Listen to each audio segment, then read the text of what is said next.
Hey, what's up? Today, I'm playing Standard. Alright, I know a lot of us are really anticipating that upcoming ban announcement for all the formats, but specifically Standard. And well, that got me thinking a little bit.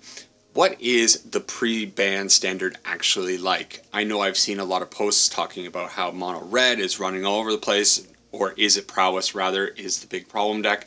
But is that really the case? I'm sure it is. When you're getting under the ladder and you're doing 50 to 100 games, you're going to see it a lot. But what do you really see if you just play a couple of games? And is it possible for a fringe fun deck like Chocobos to actually be competitive in the format pre-ban? That's what I'm going to find out. So I have been messing around with this deck ever since I played the Spirits deck. I've been kind of obsessed with Mockingbird and Aven Interrupter, and I want to find out how good those cards are in a mixture of decks. And I use wild cards on them, so I want to be able to use them.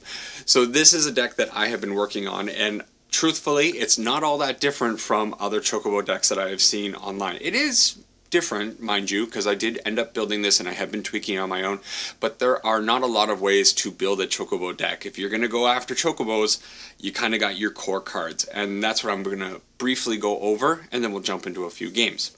So to start off, we'll talk about the absolute most valuable Chocobo in the entire deck, and that is the Traveling Chocobo. If you can get out a Traveling Chocobo, usually on turn 4, because I want to hold up a little bit of protection for it, this card absolutely pops off. Doing the double land and bird triggers just goes absolutely crazy, especially when you have cards like Shaz's Chocobo or another landfall Chocobo on the field. And then being able to play from the top of your deck, again, just chains so well at times. Not all the time, but at times.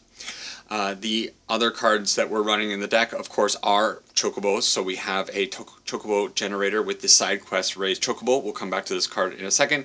The Gashal Greens, I guess is how we're going to say that, makes another 2/2 Chocobo.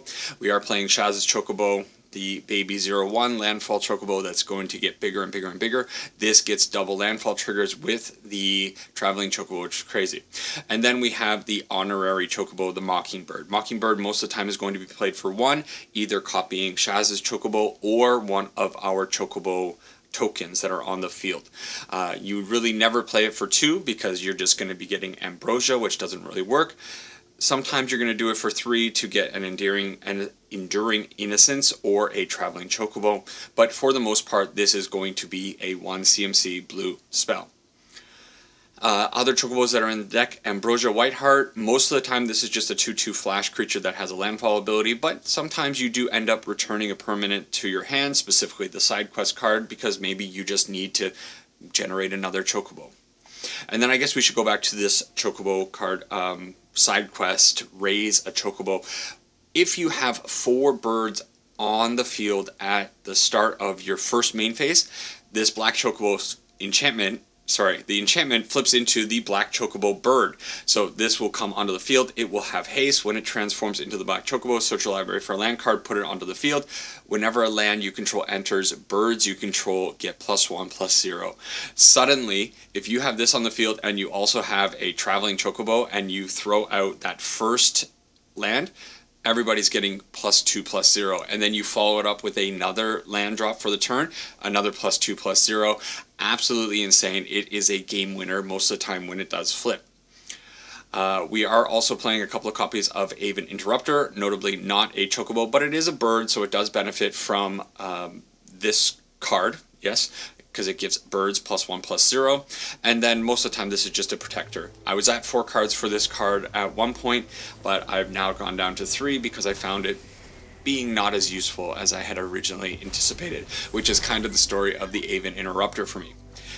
Another non-bird, non-Chocobo card in the deck is the Enduring Innocence, and I decided to go with this card because what I found was going on with this deck is we were just running out of steam. You got to draw cards. So getting this out on the field makes a tremendous difference. The games where I have the Enduring Innocence on the field as either a creature or as an enchantment just go so much smoother than games when you don't have it. I've said that before, I believe. This card is fantastic. Now, it is a little bit awkward to cast because we are playing cards like Cavern of Souls. Now I'm only playing 2 Cavern of Souls. At one point there were 4 in this deck, but because we need 2 white mana sources for a card that is not a bird, I decided to cut down the number of Cavern of Souls in the deck. Enduring Innocence, fantastic, can be a little bit tricky to get on the field. And our last creature that is in the deck is also a bird. It is Bartz and Boko. This card is our removal. Originally I was playing this in a sideboard, but because I was playing this deck in Pioneer, I decided, you know what, this deck in Pioneer is essentially the same deck as it would be in Standard, so let's go play it in Standard. Bartz I like in the main board because there are quite a few creatures that we need to get rid of, and that's exactly what this card is going to do. The last card to talk about in the main board is Restoration Magic, and I have come to love this card. We need a little bit of protection because, well, some of our stuff is very valuable and there is plenty of spot removal. Most of the time you're playing this for 1 white mana. It gives target permanent hexproof and indestructible. That is very notable because we could protect our Rest in Peace, for example, in those matchups where Graveyard Hate is very important. Cura, if we're going to add another 1, allows us to gain a little bit of life. Maybe that comes in handy if you're flooding out a little bit, I don't know. And then, surprisingly, the Curaga, which is great, it's 5 mana overall, 1 from the original and then 3 in another white. Permanents you control gain hexproof and indestructible, and we gain even more life. This has saved me from a couple of board wipes at times where I've developed the board and the opponent was just waiting for a good opportunity to wipe me, throw out the Restoration Magic, Curaga, and everything is honky-dory. The sideboard is where things get a little bit sketchy. We are playing some Graveyard Hate, obviously. We're playing some Enchantment Hate because you need that. Further Enchantment and also Artifact Hate to get rid of Corey Steelcutter before Wizards of the Coast does that for us next week, right? And then Elspeth's Smite to get rid of those early attacking red creatures. The Negate is a card that I'm not really sure of because, well, we only have 9 sources of blue mana in the deck. And that's a little bit of a sketchy thing. In fact, it's not 9. It's only 7 when it comes to casting non-bird spells. So I put this in here just to fill the spot when I move Bartz and Boko into the main board, and I think this is probably could be something better, is what I want to get at. And the last thing to mention is that we are playing 4 Fabled Passages. We are playing some basic lands to enable the Fabled Passages, and that is simply because we are a landfall deck and you need to hit a lot of lands, and we want a whole bunch of triggers. So that's what the deck looks like currently. Let me know what you think about it. Have you been playing Chocobos? I absolutely love the idea of Chocobos, and surprisingly, or maybe not surprisingly, I have a ton of fun playing this deck. We're going to run it through some games, see how it plays out, and hope for the best. So let's go test some Standard. See you over there. Alright, game number 1 with our Chocobo themed deck. We have gone full Chocobo as well with our sleeves and our, avatar. Opening hand, we're going to need a little bit of help, but I'm going to keep it because of these Enduring Innocences. Might end up just playing a Mockingbird for a Mockingbird and see how that goes. Cavern of Souls on turn 1. One bit of advice for this deck if you're going to play it. Try to have a turn 1 green source most of the time, because if you end up finding a Shaz's Chocobo on turn 2, you definitely want to be able to play out the Shaz's Chocobo and then follow that up with a land drop so that you can benefit from your first landfall. Do I want to put out the Ambrosia? I am not sure, because I think I don't care about just, well, it'll be 3 damage next turn potentially, but do I want to trigger the Enduring Innocence? You know what? I think it's fine because I have enough cards that are going to be triggering the Enduring Innocence. One thing of note, that's another phrase that I feel like I've been saying a lot. Whenever I edit my videos, I hear myself saying that phrase quite a bit. The Enduring Innocence triggers only once a turn, so it's kind of nice that Ambrosia is a 2 toughness, 2 power creature that has flash. So you could potentially play out Enduring Innocence, play out a Shaz's Chocobo on your turn, gain a card draw, and then on the following opponent's turn, play out the Ambrosia and draw another card. And that is pretty cool value. Now our opponent, look at this. Look at this, look at this. A little bit awkward for us with our land drop here being the Razor Verge Thicket coming in tapped. So we can play out another Enduring Innocence and then Selesnya Chocobo in future turns. This does give us a draw. It's potential that we find a untapped green source, and then I would probably put out the Chocobo, but we don't. So that's fine. Throw this, and I think I'm fine attacking. And oops, we're starting off hot, which is fine. It still comes to the field tapped, but I shouldn't have attacked there with the Enduring Innocence, obviously. I wanted to only attack with the White Heart, being a challenge for the Suruk. This is fine. I'll take the entire 4. He does have Trample. Throwing the other Innocence away, not such a useful thing. And the opponent, oh no, destroying my enchantment. Oh, I'm being max punished for just blindly clicking things. Okay, let's start with our Traveling Chocobo and hope that we hit a green source on the top. It's not a, no, it didn't matter if it was a green source. Actually, the white source is pretty good. So we're going to put out Selesnya Chocobo. We're going to draw a card. And that is, it's actually better to play out the plains. We do get the card draw from the Enduring Innocence, thanks to that, and here come the triggers. Now, we have the Restoration Magic. I think I'm attacking in with the Ambrosia. And the question is going to be, do I save the Ambrosia with the Restoration Magic if the opponent blocks? Thankfully, they don't block, and I don't have to make that choice. So on the following turn, I think we're in a good position. No matter what, we're going to try to save this Traveling Chocobo. If the opponent tries to destroy it, target creature you control deals damage equal to... They're going after this little baby Chocobo? That is a choice. That is definitely a choice. Okay. I am super fine with how that worked out. Okay. To be fair, the baby Chocobo is a very big threat. So, I think...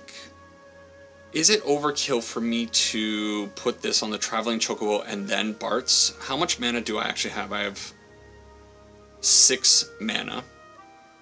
Or I have 5 if I play the starting town. I think probably what I want to do is play like this.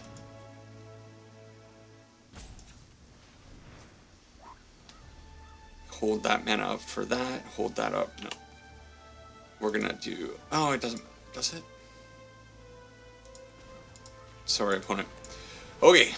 I do think I'll go this way. This is maybe overkill.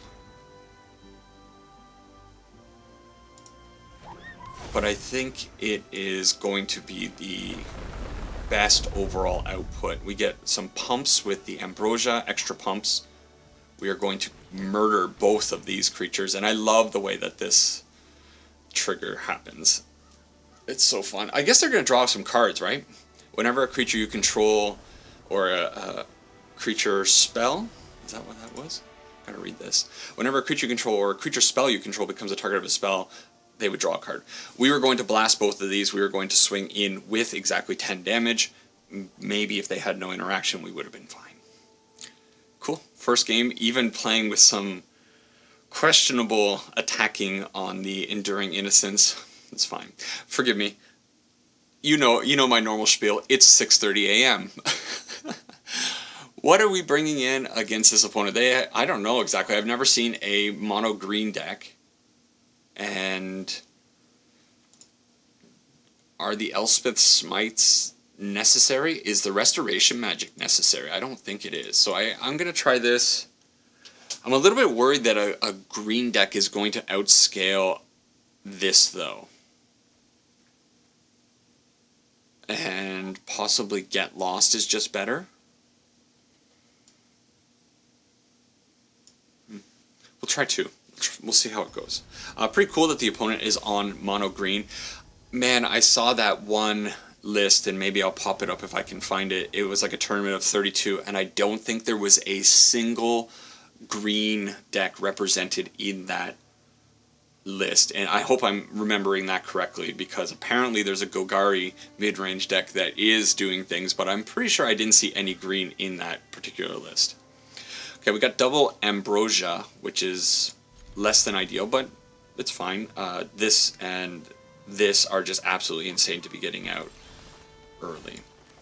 Let's start with the Rage of Verge Thicket again, going with the green mana source off the start, which didn't really matter. We'll make sure that we have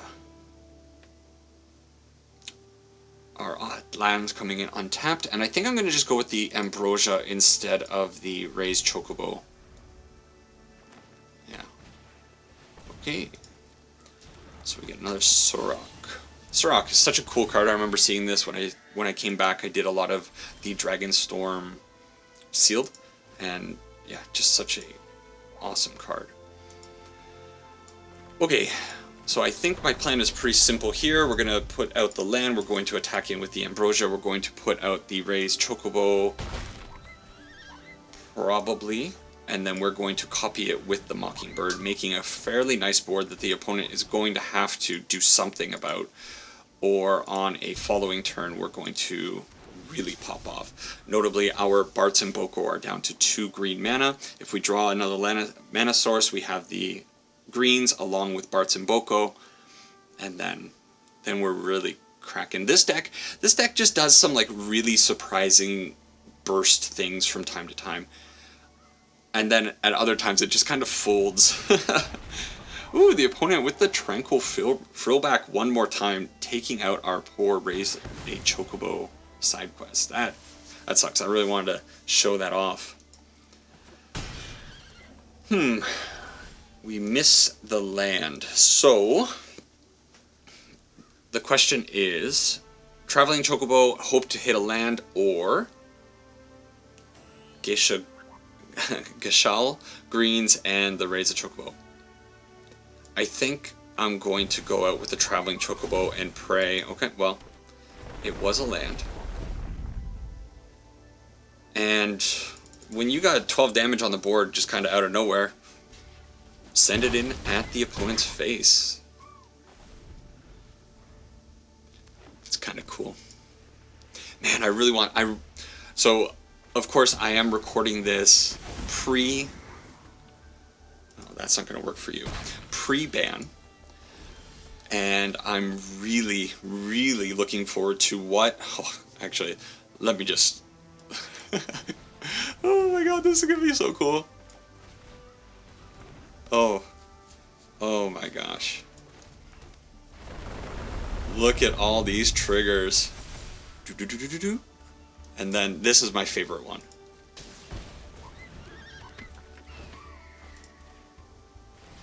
The animation for this is so cool. Please let it happen, opponent.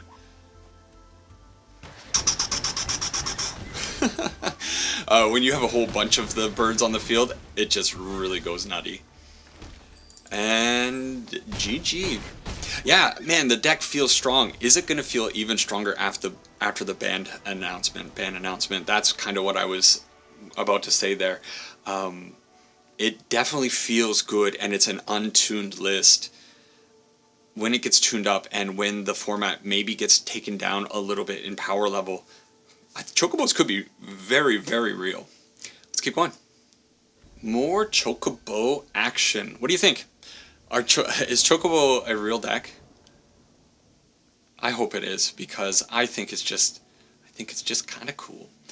Ooh boy, what do? Do you keep this hand? You have one playable thing, but if you hit land, you have a banger of a hand.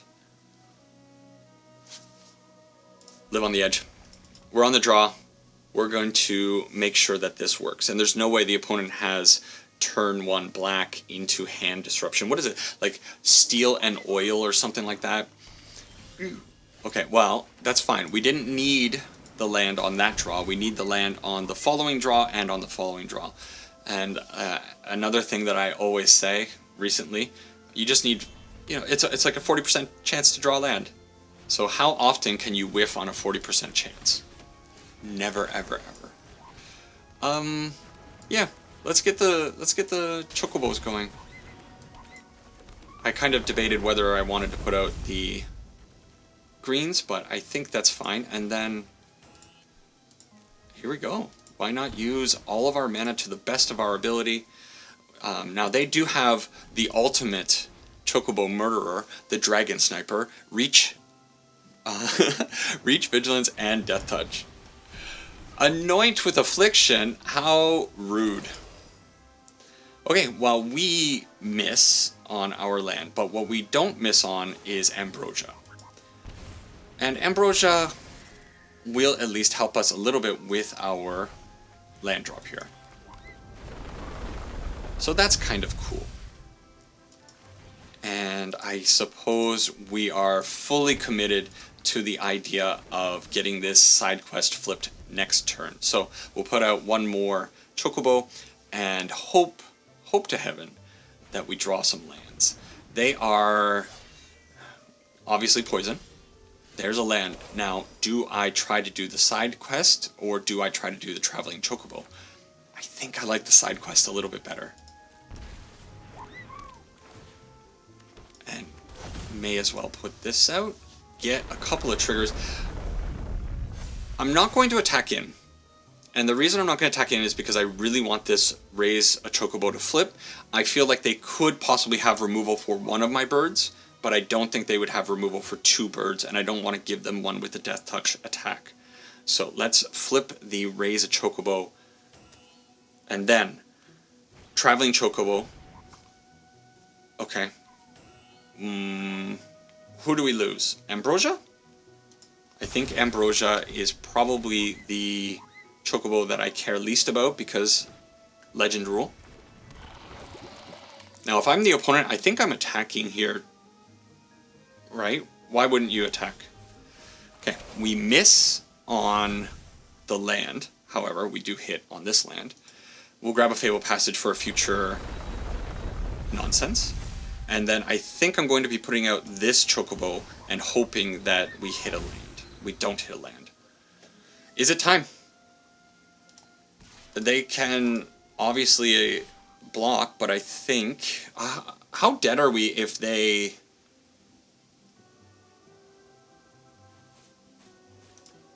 Is it just holding back one turn? Like, I know they can give us a lot of poison counters very, very quickly. Okay, let's attack with 3. I think I have really no choice but to trade a little bit with the opponent because they are death touching. It's going to happen inevitably eventually. So next turn though, with the Restoration Magic, that could protect us a little bit. We are definitely getting at least one Fable Passage trigger. That I don't really mind. You know, Bartz and Boko would be nuts right now. No. So, that's a little bit awkward. Let's... Again, weird situations. I could play out the Traveling Chocobo and get even more triggers, or I could try to shuffle the top of my library and find something a little bit better than what I have available to me. And I think the play is probably this.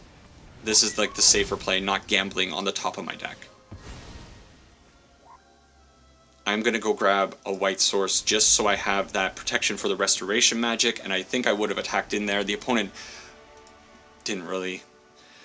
wasn't really having any of it, and that's fine. Okay, for game number 2, I don't hate the Elspeth Smite to bring in against some of their creatures. It's going to kill the majority of their creatures. We can kind of feign in with some attacks, and then hopefully get some benefit from that. I think I am going to take out an Aven Interrupter, maybe one Resto, and one Ambrosia, and we'll try something like this. Okay, that went smooth enough, I think, smoothly enough. Okie doke. Try to do the same thing against poison. So what, we're mono green and now we're into poison? What unusual matchups. I've been playing Standard for like the last 3 or 4 days, and what I've kind of come to find in Standard, uncastable, is that, I have to read that, What do we got here? Whenever tiny bows deal combat damage to a player, you may cast target non-land permanent from that player's graveyard. Okay. I run into a whole bunch of stuff. People are doing like some kind of interesting. They're playing interesting decks, I think. It's a little bit surprising to see. Like, I faced off Delirium last night. I haven't seen Delirium since like Eldritch Moon. Is that what that's called? And yeah, just really neat stuff. Enchantments, sacrifice like aristocrats decks featuring Sephiroth. A little unfortunate that the opponent had the answer there, but that's what you come to expect. Let's put out the Enduring Innocence. Oh, I can't. Why? Because it's not a bird. My mistake. I think it's fine then. We'll do the side quest, raise a Chocobo, and then hold up the Elspeth's Smite. Yeah, I'm not thinking. Of course it's not a bird. Imagine if it were a bird. But yeah, Standard, I think Standard has the potential to be really good if Wizards treats it properly next week with good bans. I'm not going to hit it with the Elspeth Smite because I want to hit the Revenant with that, but do I care about the Tiny Bones? I might eventually care about the Tiny Bones, which makes me want to kind of block it, but at the same time I want to flip this Raise a Chocobo, so maybe I'm not going to do that. What I might end up doing, though, is feigning an attack and trying to get the Elspeth Smite trigger now. Then again, they can just renew it, and then maybe a renewed thing is going to actually be a problem. So I think I'm going to change my mind on that one. We do need to go and get a white source. I want the Enduring Innocence on the field. Yes, this is fine. And then, since my auto tapper did what it just did, I think I'm going to go this way and put out the Mockingbird because I only had the Caverner's Souls up, so we'll just draw a card. We did not have a white source open. I would have needed to... Could I have played it? No, because I needed the starting town and the plains no matter what for the Enduring Innocence, so our plan was definitely scuffed. They decide to cut down my poor Mockingbird, which they can now copy. This time I will block the Tiny Bones. I'm fine putting the Innocence back on the field as an enchantment. And we are not really hitting what we want to see. So in that case, I guess what I could have done there, probably a better play, would have been White Heart into returning the side quest, playing out the green source, and then holding up the Elspeth Smite for the Revenant. But I think I'm also kind of fine with this line. Okay, we're going to react. We're going to play out the Ambrosia to return the Enduring Innocence. That worked out better, I think. And now we smite this, which will exile it. I did say that they could renew it, and somebody was probably like, Elspeth Smite exiles, which I ignored. Okay, do we have enough white sources? 1, 2, yes, we can do this. Okay, so we'll play out the thing there, and then make sure that I have enough mana for the Mockingbird, and we're going to get double Enduring Innocence on the field so that future turns, any draw outside of the Traveling Chocobo. I didn't mention that in the intro. The Traveling Chocobo is the only one that doesn't work with the Enduring Innocence. It's a little bit of a non-bow. But overall, it's a great card to have in the deck, and we just take them down. The opponent doing some cool stuff. Second game, not a single poison creature. So did they just like shift their deck into something different for game 2? Very interesting. I'm not going to complain. Keep going. All right. Hopefully another short game. The immediate thing that I'm noticing right now is that when I... yeah, this is much better. the games are not taking nearly as long. When I go over to click off record on the side there, it's the games have been only under 10 minutes each. Pioneer games tend to go like 20 to 30 minutes each, which is only why I can only put 3 matches in most of my videos. I know I sometimes look at other Magic content on YouTube, and for the majority of creators, they are sticking to this is pretty good. They stick to standard, and I always wonder, like, hey, wow, that video is only 40 minutes or 50 minutes. Why is it so short? Do I need a white source? No, I don't. Okay. And I guess maybe the reason is that standard is just faster. I know there's one thing I've noticed is that the format is very snowbally. So once an opponent gets off to the hop or has an advantage, it's really hard for the opponent to start to come back from that position. And I think that's very, very noticeable. I haven't decided if I'm going to do Enduring Innocence or the Traveling Chocobo yet, but the opponent has made the decision for me and just said, I'm done with this. Apparently 2 baby chocobos are a little too much for our friend Tio. I don't know what they're playing. It's possible that it's a graveyard strategy, being that it's Golgari, but I don't want to sideboard in specific silver bullets for something that might not be necessary. Yeah, maybe we can churn through even more games and we don't just have to play 3 in standard. Maybe that's one of the benefits of standard. And Pioneer's a sad format, so once the ban happens, I am going to be playing standard a lot more. I do have standard decks that I have been like sitting on, waiting, equipment standard decks, or decks that are with Lightning. I haven't really played Lightning very much, even though she was one of my most anticipated cards. Don't have blue mana for this, but I think it's okay. There are a lot of decks that I want to play, and standard is very clearly and obviously one of the hottest format on Arena. I saw a list of the breakdown of like formats. Ooh, did not expect that. And it was surprising at how poor Pioneer does. Nobody plays Pioneer. Nobody cares about it whatsoever, and I was definitely shocked at that. Bristly Bill possibly in this deck as a kind of an option. I think I'm going to need to bring in Get Lost for the following turn because I cannot allow the Spine Sower to be putting +2/+2 on things. +2/+2? I thought it was 2 things. No, just 1. But yeah, I want to play... Okay, drawing well. I want to play more Pioneer, but Pioneer's just not a format that people care about.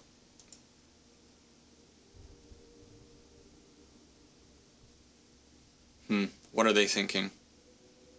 Are they going after my side quest? They were kind of looking at that. Now I want to play out the Mockingbird. Oh. Now I could protect it. What else am I protecting? And then follow it up with a Mockingbird? Because I don't think I'm going to be able to do that in the future. And I may as well gain some life because I'm not going to be using that mana for anything else. So let's get in for 3. Maybe this is a little excessive, but I think blanking a Go for the Throat is not the worst thing. We keep our bird on the field. We want to have birds on the field for the side quest because that's the thing that blows this game wide open. And I think next turn, having 4 mana, we can go out with Ambrosia and another side quest. Really makes a lot of magic possible. Now they are hitting us quite hard, mind you. I can't take too many smacks from Bristly Bill. Please don't have another removal spell. Come on. Kind of feels like they have a cut down. Good old cut down. Okay. It is what it is. we're not giving up. We'll put this out, and we are a little bit behind. I wonder if it would have been better to play out the Enduring Innocence just to get a little bit of card draw. Or to hold up the Aven Interrupter. I think it's probably fine. Holy! Okay. Well, they are all in on Bill here. Hoo-hoo! Scary boy. Okay, Ambrosia. That's fine.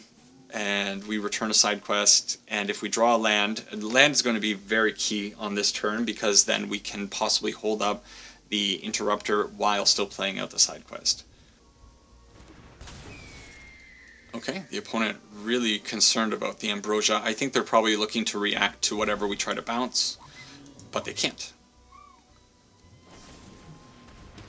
And they shot my Ambrosia. Ambrosia is kind of like a... well, we don't hit, unfortunately, and it's possible that we might be chump blocking this Bristly Bill, which is a real sad state of affairs. But imagine this world. Imagine they attack in with only 7, and we go down to 1, and we play out the Ambrosia, we flip double Chocobo, we hit a, what is it called, Fabled Passage, and we double pump everything. Oh. How about no attack from the opponent? That would be even better. Okay. Am I brave enough, knowing that they have ways of pumping Bristly Bill? This is so greedy. This is so greedy. Oh, we're getting... Never punished. Never punished. Okay. We're living the dream. Oh, please don't have removal. Come on, let me have this. I could return a land to my hand. This guarantees if the Raise of Chocobos flip. Come on, I'm so... don't look at those. Okay, they have... Okay, it's fine. I don't mind them killing one. Because we get one. Hey, and returning the land was the smart play. Look at that. I can do the right thing from time to time.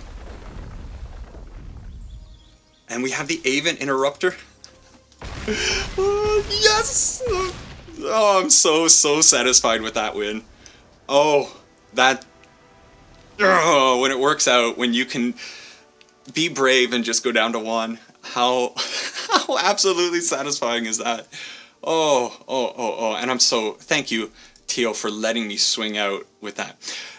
This is without a Traveling Chocobo. This is with just normal triggers from the Black Chocobo. If you have a field of a few birds, Black Chocobo flipping, automatically getting you a land, and then having another land to follow it up. Look at those 6/2s out of nowhere.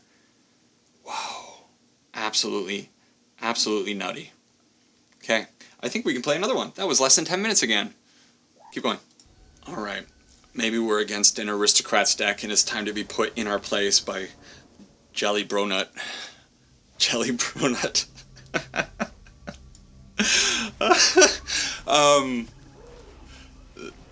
That's a good name. That's a real good name. Okay. Do I want to pay life, or do I want to just make sure my mana is fine? I think I'm going to make sure the mana ends up coming out perfectly well. I'm satisfied. Man, I love playing this deck, and part of me feels very annoyed that because I'm making these videos, making content, I know I need to start like playing another deck and practicing another deck, and that's kind of annoying because I'm really enjoying playing the Chocobo deck, and I kind of just want to keep playing the Chocobo deck, but I know target opponent reveals their hand, you choose a creature spell. Okay, well, we're going to get our Traveling Chocobo, but I may as well put out the Ambrosia. That's a pretty good card for 1, and it cycles? Nice. Yeah, it's a little disappointing that I'm going to have to move on to the next deck, and That's the way things are gonna be, I guess. Ooh. That's not good. But we do have the restoration magic. Hopefully this ambrosia goes the distance and they don't have nonsense. And if once we hit a mockingbird target, things will go okay. But, yeah. Kind of the dilemma of making videos is, do you just keep making videos about new decks, or do you try some interesting different stuff? Well, I could copy the slasher, but I don't think I'm here to do that. Am I here to copy a slasher? No. I think what I'm here to do is copy chocobos. Yeah, and we'll leave up the restoration magic. That's fine. So this one's going to be flying. Now this slasher is a problem. Do I want to just attack in with the ambrosia? They do know I have the restoration magic. Yeah, I'll go. They're going to give it to me. They're down to 2 cards. I think what I'm going to do is I'm going to do this now. I know the slasher comes back, right? Yeah. But it has stun counters on it, so it holds off the slasher's death touch a little bit. Da-da-da! Let's give them the dun dun dun. Maybe slashers are just going to be getting in on us, and we might end up getting black chocobo victories if they don't have any interaction here. We draw a land off the top, we flip both of our chocobos. Oh, it might be happening. Yeah, come in, baby. Take me down to 6. Ouch. Flip, flip. Oh, yes, yes. Oh, it's insane. It's so insane when this happens. Let's go. We didn't need a land. This is insane. So outside of a fog in mono black, that's just a cool, what are we at, 47 to 53 damage? Just a cool 53 damage with chocobos. It's not a big deal, is it?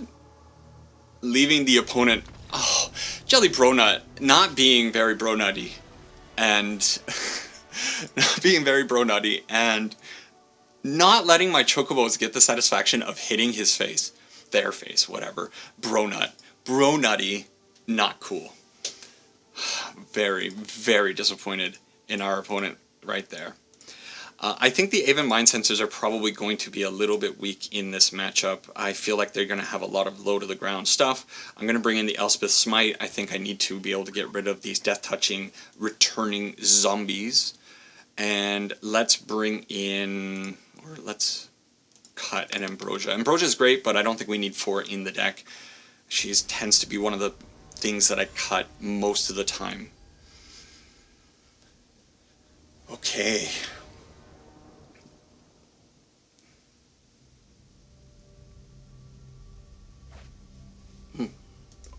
Yeah. That's a cool looking hand. Oh no. So what do we get rid of? Do we get rid of a land? Do we get rid of Bartz and Boko? Do I get rid of the Kashal Greens? Oh, there's so many choices to make here, actually. I think I want to keep the Bart. I want to keep everything. Oh, it kind of sucks to throw away land. I'm going to get punished for throwing away this land, aren't I? Well, maybe a little. Okay, so Baby Chocobo on the field, and we have a follow. We have a lot of things that we can do in the next turn. We'll see if they allow our Baby Chocobo to live. They do not, so then we're going to go out with probably the Raise a Chocobo. It doesn't. Oh, we do not get punished. We got punished. We got punished because I'm dumb. Because I'm dumb. I was living too well. I was living a happy life, and I forgot where I was, and I forgot that green source is actually incredibly important. Not something that I've mentioned in these games yet. It is something I've run into in other matchups, but That hurts. We're not... The Cavern of Souls are a weakness in the deck. Oof, okay. Well, we'll decline that and then just hope that it's a green source. It is literally a green source that I cannot play out. But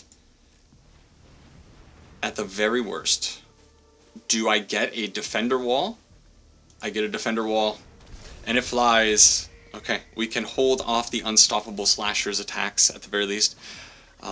This thing can attack if it has counters on it, and they're going to be getting up to the counters.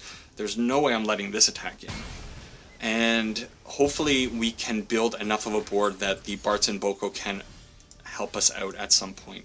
The Ambrosia is actually a really good draw here. So I can go out with the Selesnya Chocobo. They are down to one card, so despite me being dumb, there is a chance that I can recover from this. I can use the Ambrosia to bounce the side quest back to my hand if I need to. And that'll, just another thing for me to play out in the future. Basically what I'm gearing up towards, though, is being able to kill this Slasher. It doesn't always come back, does it? Ooh, okay, well, that's happening. When this creature dies, if it had no counters on it, return to the battlefield tapped under its owner's control. So you have to kill it while it's still stunned. Am I understanding the card correctly? I guess that's the way it works, because it's always going to have these stun counters, and they remove it, it becomes untapped. What kind of an annoying card. I don't think I've ever really dealt with the Unstoppable Slasher outside of exiling it. Okay. The opponent, I didn't see what they did there. Did they put cards to the top or the bottom? I guess... Ooh. So they're going to get my Bartz and Boko, which was kind of important.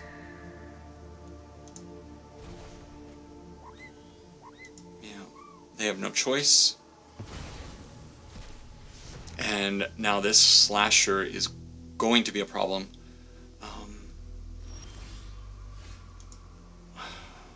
That's not the worst card, but it's also not really helping us in our game plan here, especially considering that I can only play out one of these. Our mana is definitely causing some issues this game, and that all harkens back to me being an absolute dum-dum with the mulligan. I should have thrown away the Cavern. The green source was definitely much more valuable, and I should have looked at my hand. I had these two in the hand. There was no reason to throw away the green source. So, overconfidence, we'll call that.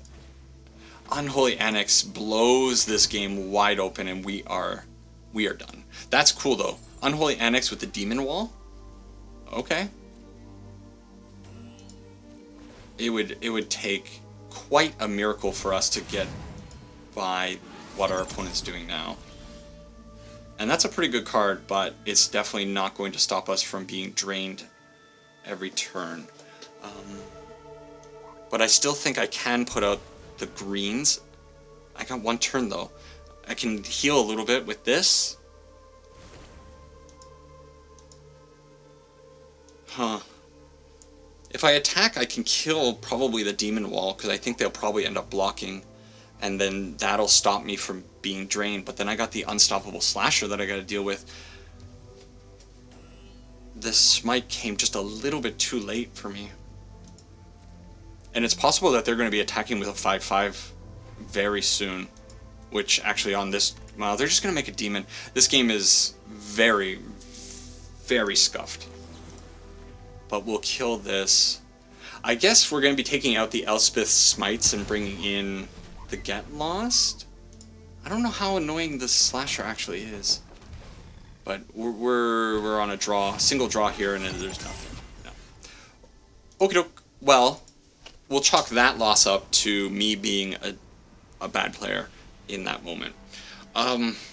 Elspeth Smite is good, but I didn't consider that they'd have the Unholy Annex, and I definitely got to make sure that they don't play out an Unholy Annex, because that thing is going to destroy me.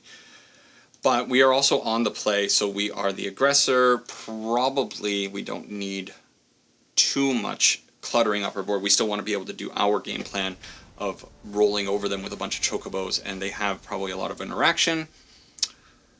Got to overcome that. Alright, on the play, it's fine, I think. The mana at least going a little bit better this time around. Don't have, come on, stumble. What a perfect draw. Imagine like an alternative world where we were holding our creatures instead of the non-creatures, for them to have the duress. Insane. Especially considering how many of these black decks are playing, then we draw trash. So many of these black decks are playing discard creature / artifact cards, and they had the duress when they needed the duress. I'm tilted because I played badly.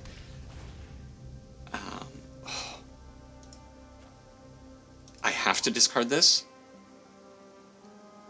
When this class enters, each opponent discards 2 cards unless they discard a non-land card. Okay, whatever. It's okay. Ooh. That's a good draw. Okay, that might actually get us back in the game.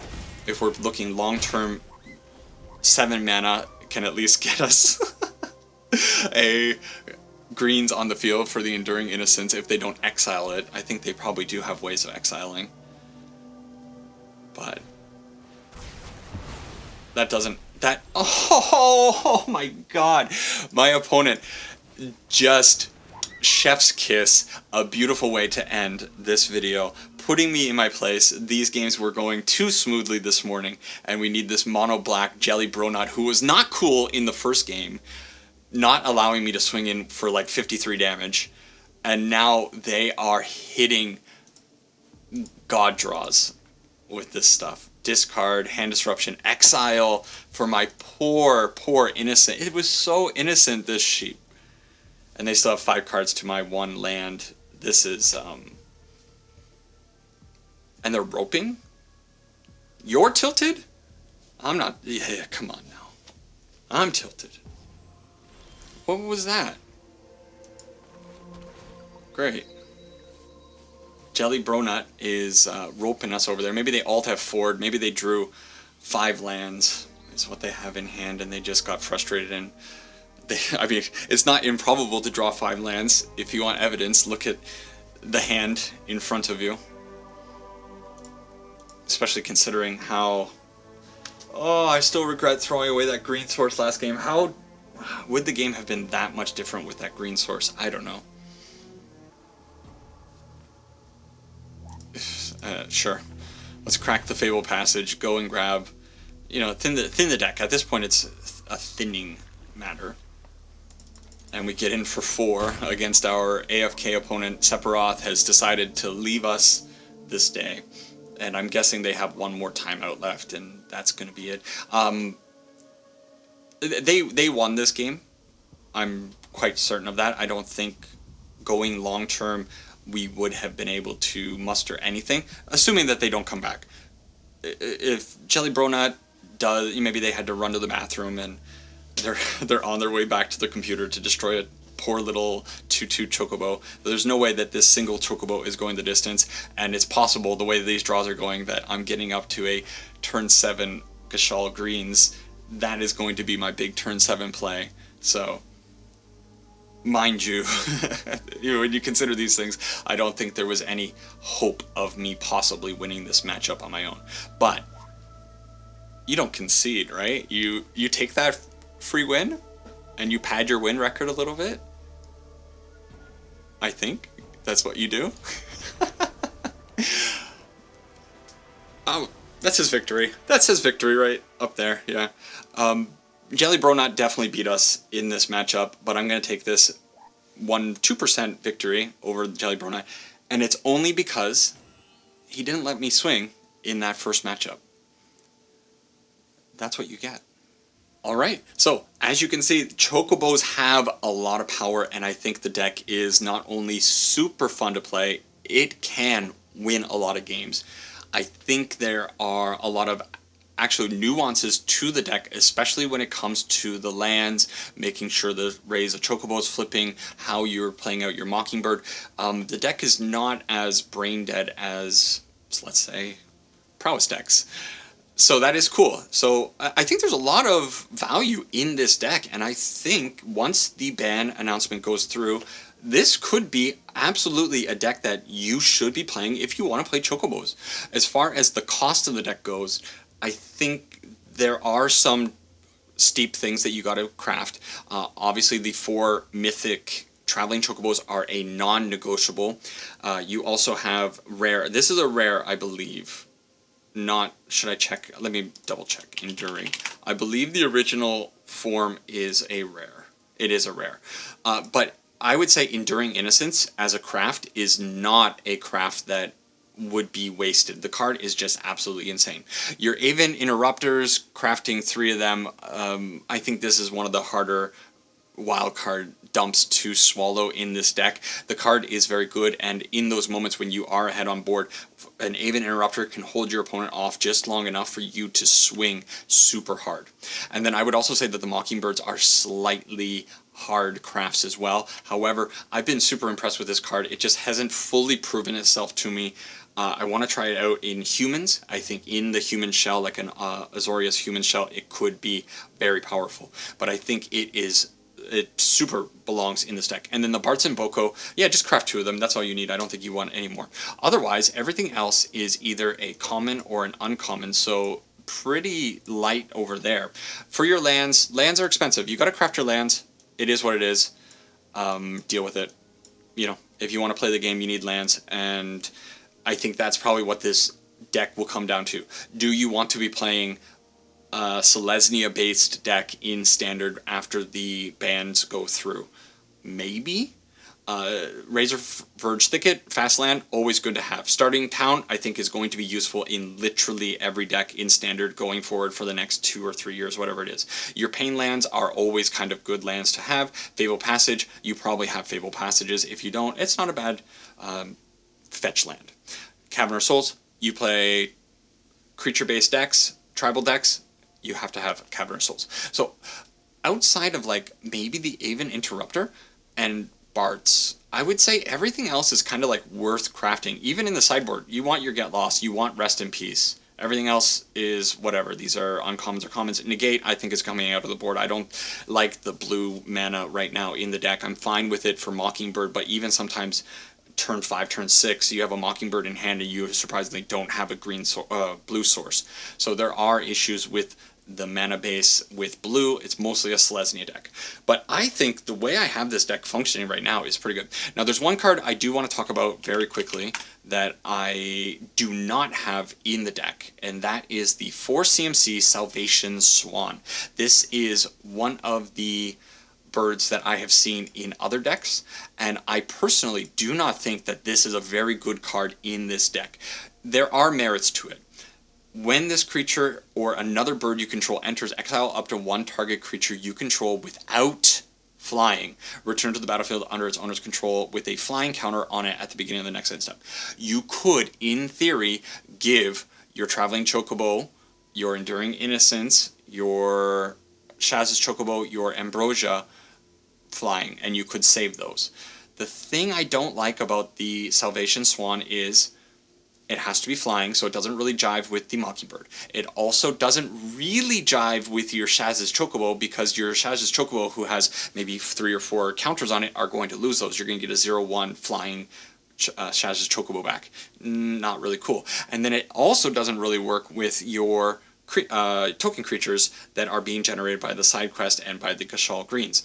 So I have seen this card showing up in most of the Chocobo lists, most of the bird lists, but when I had it in the deck, it just felt really awkward and not really worth the 4 mana, and that's why I have since gone with the Restoration Magic as my source of protection for my creatures. 1 CMC, it has a bunch of flexibility. I like this card a lot more than having the 3/3 Bird Cleric Swan in your deck. So if you have them, try them out maybe if you're interested in playing a Chocobo deck, but I think overall the Salvation Swan didn't really impress me very much. I guess there is one more card to talk about, and that is Chocobo. I had Chocobo in the deck when I was playing the deck in Pioneer, but when I moved into Standard, I realized that I needed Bartz and Boko to be doing damage. The Choco is whatever his name is. I'm putting an extra syllable in there. Choco, Seeker of Paradise, is a very, very good card, especially if you hit it off the top, but it just felt win more for me. If you have a board of Chocobos and you're able to get this out and it sticks and you're swinging in, you're just kind of, you're generating value. Who doesn't like drawing cards and putting free lands onto the field? It's fantastic. But in the end, it just felt like it wasn't quite good enough for the deck, considering how tight the deck already feels and how low to the ground the deck kind of is. So yeah, let me know what you think about Chocobos in Standard, and this is going to be my last video before the band announcement. Once the band announcement comes out, I think I'm going to be revisiting this. So I'm actually going to be playing this deck over this weekend because I kind of like it, and I'm going to be tuning it a little bit. I think I need to work on the mana base ever so slightly, and I got to fix up the sideboard because I don't like that negate. Everything else feels good, but the negate I don't like. And then I'm going to come back and I'm going to play another Chocobo video in post-rotation, not post-rotation, post-ban Standard, to see how things have shaken up. Anyways, if you made it to this point in the video, like, subscribe. I should have said that at the start of the video, as instructed by ChatGPT, who did an audit of one of my videos and said, you don't engage your audience enough, which is super creepy that it was able to analyze the video that way. But maybe I'll say it at the start of the video next time. Anyways, it was cool in here. Now it's starting to get a little bit warm, finally. Not too bad starting recording at 6:30. We're done for now. Enjoy your weekend. Take care, and good luck with the bands. I hope they bring us a lot of happiness. Bye-bye for now.